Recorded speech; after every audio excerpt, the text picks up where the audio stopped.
नमस्कार। बहुत स्वागत आप सभी का। मैं हूं सुशांत सिन्हा।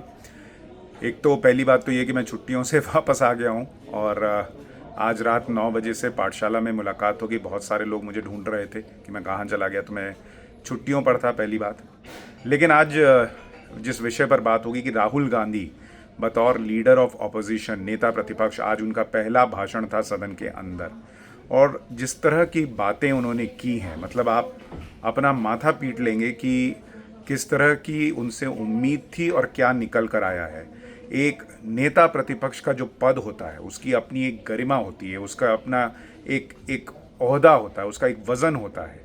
लेकिन राहुल गांधी का भाषण आज नेता प्रतिपक्ष के तौर पर इतना हल्का नज़र आया, जिस तरह की उन्होंने बातें की, फैक्ट्स से परे, झूठ कहिए, जो भी आप चाहें कह सकते हैं, लेकिन बतौर नेता प्रतिपक्ष उनका भाषण नेता प्रतिपक्ष के पद को हल्का बनाने वाला था। और मैं ये बहुत गंभीरता से कह रहा हूँ, क्योंकि जब आप इस भाषण को सुनेंगे, उसमें जो बातें कही गई उसको सुनेंगे, मतलब खुद प्रधानमंत्री नरेंद्र मोदी आज सदन के अंदर मौजूद थे सुनने के लिए कि भाई नेता प्रतिपक्ष बोल रहे हैं तो नेता सदन जो हैं यानी प्रधानमंत्री नरेंद्र मोदी, उनको सदन में होना चाहिए, तो वो वहाँ मौजूद थे। लेकिन एक वक्त ऐसा आया कि बार बार नियमों की धज्जियां उड़ी। वो शिव जी की फ़ोटो लेकर आ गए। सदन में नियम है कि भाई आप शिव जी की फ़ोटो या किसी भी फ़ोटो को इस तरह से नहीं दिखा सकते, लेकिन वो फ़ोटो दिखा रहे थे, वो जिस पर स्पीकर ने मना किया, उस पर बहसबाजी हुई। कितनी बातें उन्होंने ऐसी कही जो फैक्ट नहीं थी। कभी रक्षा मंत्री को जवाब देना पड़ा, कभी गृह मंत्री को जवाब देना पड़ा, कभी कृषि मंत्री को जवाब देना पड़ा। कहा गया कि भाई आप इसको फैक्ट्स को साबित कीजिए, क्योंकि आप सदन में जब बोलते हैं तो बिना फैक्ट्स के नहीं बोल सकते।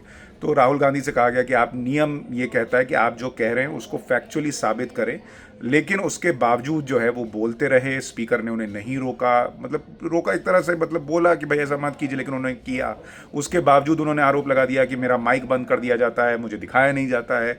जबकि चार चार नेता, अमित शाह, इसके अलावा किरण रिजिजू, निशिकांत दुबे और दूसरे नेताओं ने भी सदन में खड़े होकर स्पीकर को नियम याद दिलाए कि भाई राहुल गांधी नियम के खिलाफ जाकर बोल रहे हैं, फैक्चुअल बात नहीं कर रहे हैं।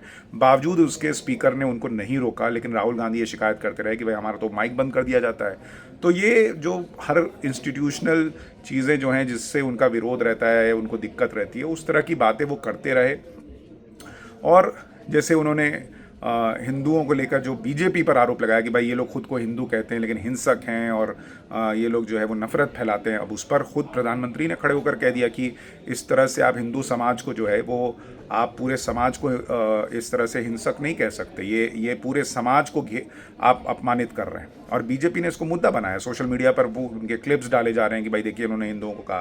कांग्रेस पार्टी कह रही है कि नहीं, उन्होंने बीजेपी के लिए कहा जिनको वो हिंदू नहीं मानते हैं। लेकिन राहुल गांधी इस तरह की बातें कहना, उनके खुद की सरकार के वक्त भगवा आतंकवाद की बात होना, तो वो चीज़ें जो हैं वो चूंकि कनेक्ट होती हैं, तो इसलिए राहुल गांधी के लिए उनका ये बयान कांग्रेस पार्टी के लिए मुश्किल ज़रूर बढ़ाएगा।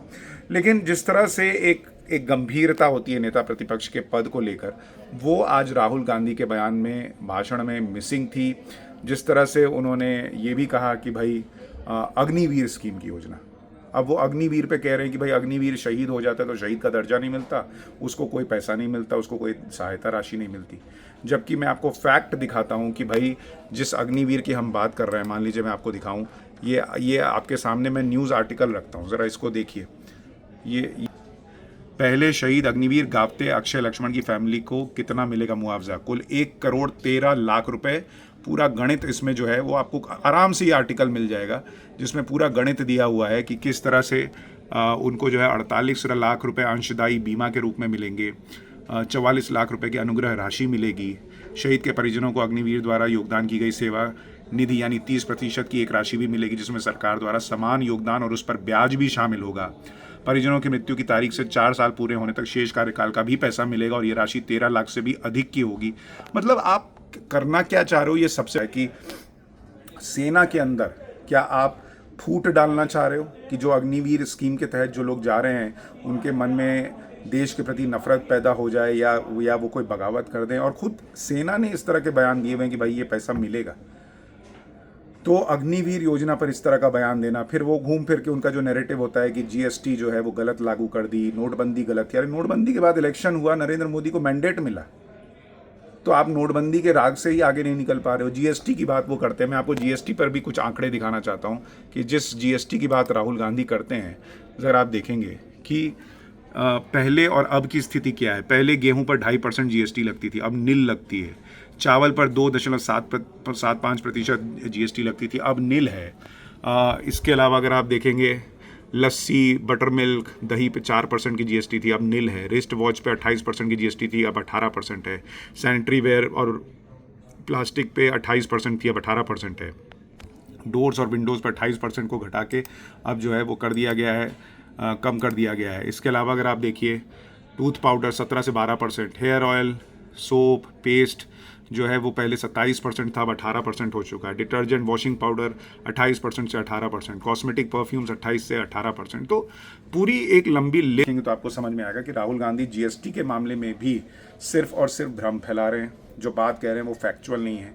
इसके बाद उन्होंने एमएसपी का जिक्र किया कि भाई एमएसपी जो है वो सरकार नहीं दे रही है। इस पर भी मैं अगर आपको दिखाऊं कि एमएसपी नहीं दी जा रही है, ये इस साल का आपको दिखा रहा हूं। पैडी पर, ज्वार पर, बाजरा पर, रागी पर जो अलग अलग एमएसपी की दरें हैं वो तय की गई हैं। और जब वो इस पर कृषि मंत्री शिवराज सिंह चौहान खड़े होकर बोलने लगे तो राहुल गांधी जो बात को पलटा कि नहीं नहीं, हम तो कानूनी गारंटी की बात कर रहे हैं। कानूनी की गारंटी तो आपकी सरकार ने नहीं दिया। मनमोहन सिंह जो है वो खुद नहीं चाहते थे कि एमएसपी पर कानूनी गारंटी दी जाए, क्योंकि उनको पता था देश बर्बाद हो जाएगा। लेकिन आप लीडर ऑफ अपोजिशन बनकर उसी की बात करते हैं। जहाँ पर आपकी राज्य सरकारें हैं वहाँ पर क्यों नहीं आप कानूनी गारंटी दे देते हैं, अगर आपको लगता है कि ये किया जा सकता है या ये हो सकता है। तो ये कई ऐसे प्रश्न हैं जो कि आज राहुल गांधी जो बोल रहे थे वो फैक्चुअली सही नहीं था। और कई बार उन्होंने बयान बदले, कई बार उनको नियमों को याद दिलाया गया। जिस तरह से राहुल गांधी ने कहा कि भाई स्पीकर जो है वो प्रधानमंत्री मोदी से झुककर मिल रहे थे, तो उसी वीडियो में ये भी दिखता है कि नरेंद्र मोदी भी झुककर स्पीकर का अभिवादन कर रहे हैं। और अब तो लोग सोशल मीडिया पर उनको याद दिला रहे हैं कि असली झुकना तो इसको कहते हैं कि राजीव शुक्ला जो है, ये 2012 का आर्टिकल आपको दिखा रहा हूँ। राजीव शुक्ला उस वक्त caught on camera asking Rajya Sabha chairman to adjourn house for the day. ये देखिए 2012 का आर्टिकल आपको दिखा रहा हूँ। The minister was heard instructing the chair to adjourn the house for the day following repeated disruptions. यानी मंत्री जाकर जो है वो वहाँ पर बताते थे स्पीकर को कि भाई आप लोकसभा की कार्रवाई जो है वो स्थगित कर दीजिए। लोग सोशल मीडिया पर इसको डाल रहे हैं और पूछ रहे हैं कि इसको कहते हैं स्पीकर का झुकना। तो बहुत सारी ऐसी बातें हैं जिसको लेकर आज राहुल गांधी ने जब कहा तो कई प्रश्न खड़े हुए। एमएसपी को लेकर जो उन्होंने कहा, अग्निवीर को लेकर जो उन्होंने कहा, हिंदुओं को लेकर जिस तरह से उन्होंने बात की, वो चीज़ हर बात में अडानी अंबानी से आगे नहीं बढ़ पाते हो। मतलब मुझे लगता है वो अध्यादेश फाड़ने से लेकर आज तक इसी मोड में फंसे हुए हैं कि कैसे अपने आप को साबित करें कि मैं जो है एक नेता के तौर पे ग्रो कर गया हूँ और मैं डरता नहीं हूँ। उनकी कहानी डर से शुरू होती है, डराओ मत, और फिर डर पे मतलब मैं भाषण दूंगा तो संसद हिल जाएगा, अध्यादेश फाड़ देना से लेकर आज तक कि हमको डरा नहीं सकता। अरे नहीं डरो ना भाई, कौन डरा रहा है आपको। लेकिन राहुल गांधी उससे आगे निकल नहीं पाते, उससे आगे की बात नहीं कर पाते। आज राहुल गांधी जब ये बातें कर रहे थे, उन्होंने जो है बहुत सारी और जो बातें कहीं, उसमें भी अगर आप देखेंगे, मैं आपको एक चीज़ और दिखाना चाहता हूँ। ज़रा सा मैं आपको एक सेकंड एक तस्वीर और दिखा दूँ, क्योंकि राहुल गांधी जब बोल रहे थे, हाँ, उन्होंने किस्सा कहानी भी सुनाया महंगाई को लेकर कि मैं भारत जोड़ो यात्रा में जा रहा था तो एक महिला आई, मेरा हाथ पकड़ ली कि मुझे मार रहा है मेरा पति। तो क्यों मार रहा है भाई? तो मैं उसको खाना नहीं दे पाई बना के क्योंकि महंगाई बहुत है। ये वो राहुल गांधी कह रहे हैं महंगाई बहुत है, जहां जिनकी खुद की सरकार में इन्फ्लेशन। ये जो आप नीला हिस्सा देख रहे हैं ये यूपीए के ज़माने की महंगाई दर है, और लाल वाला जो हिस्सा आप देख रहे हैं ये बीजेपी या एनडीए के सरकार की महंगाई दर है। और आप देखिए कि कहाँ यूपीए के ज़माने में महंगाई होती थी और कहाँ एनडीए के ज़माने में महंगाई है। और ये तब है जब नरेंद्र मोदी सरकार जो है वो के संकट के बीच में, युद्ध के संकट के बीच में महंगाई को कंट्रोल कर रख पा रही है। यूपीए के ज़माने में डबल डिजिट में महंगाई हुआ करती थी। और राहुल गांधी कहानी सुना रहे कि एक महिला आ गई और कहने लगी कि मेरा पति पीट रहा है क्योंकि मैं खाना नहीं दे पाई। अरे तो पति से पूछो कि खाना बनाने के लिए जो है घर में सामान क्यों नहीं लेकर आया, पत्नी को क्या पीट रहा है। तो कलावती और लीलावती की कहानियाँ सुनाने से लेकर एक महिला ने क्या बोला से राहुल गांधी की कहानियाँ भी तो अद्भुत होती हैं। तो वो कहानियाँ वो सुना रहे हैं, सदन में चीज़ें चल रही हैं, हंगामा चल रहा है। और जिस तरह की भाषा का प्रयोग राहुल गांधी करते हैं, जिस तरह से वो कहते हैं, ऐसा लगता है कि 99 सीट आने के बाद उनको ये पूरा प्रयास करना है अब अगले 5 साल ये दिखाने का कि अगर कहीं 2029 में बीजेपी की सरकार नहीं आए तो उनको स्वीकार किया जा सके प्रधानमंत्री कैंडिडेट के तौर पर। ये उनका प्रयास है। अब उनको ये भी समझना चाहिए कि उनको लीडर ऑफ ऑपोजिशन इसलिए नहीं बनाया गया क्योंकि ऑपोजिशन को लगता है कि वही उनको लीड कर सकते हैं, क्योंकि कांग्रेस के पास वो नंबर है इसलिए वो लीडर ऑफ ऑपोजिशन बने हैं। जब नंबर नहीं था तो वो बन भी नहीं सकते थे, इसलिए नहीं बन पा रहे थे। तो लेकिन उन्होंने कहा कि भाई मुझे सबको साथ लेके चलना है, सबकी जिम्मेदारी मेरे ऊपर है। तो इस तरह की बातें वो करके ये दिखाने का प्रयास कर रहे हैं कि मैं ऑपोजिशन का नेतृत्व करने के लिए तैयार हूँ। कितना ममता बनर्जी तैयार होंगी इसके लिए, कितना अखिलेश यादव तैयार होंगे, ये बड़ा सवाल है। उन्होंने अयोध्या का जिक्र किया। अच्छा, बड़ी अच्छी बात ये हुई, अयोध्या का जिक्र करते करते उन्होंने कहा कि राम की जो जन्मभूमि है वहाँ अयोध्या में बीजेपी हार गई। तो कम से कम जिस सरकार के वक्त ये राम के अस्तित्व पर सवाल खड़े होते थे, अब वही लोग राम की जन्मभूमि अयोध्या को मान रहे हैं, ये बहुत बड़ी बात है।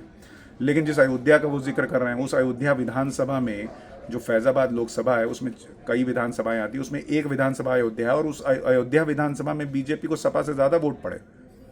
लोकसभा चुनाव की बात कर रहा हूँ।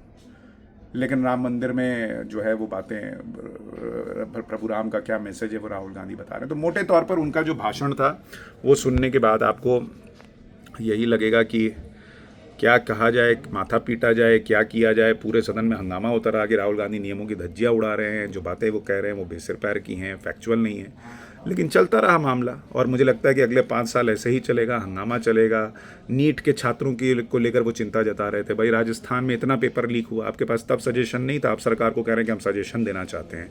तब कहाँ था सजेशन? और जिन लोगों पर आरोप है बिहार में आरजेडी के नेताओं पर कि भाई वो नौकरी के बदले जो है ज़मीन लेने का, उस पर आप क्यों नहीं बोलते? तो बहुत सारी चीज़ें थी, बाकी बातें आपको पाठशाला में बताऊंगा। आपको ये भाषण कैसा लगा मुझे कमेंट करके ज़रूर बताइएगा। फ़िलहाल के लिए नमस्कार।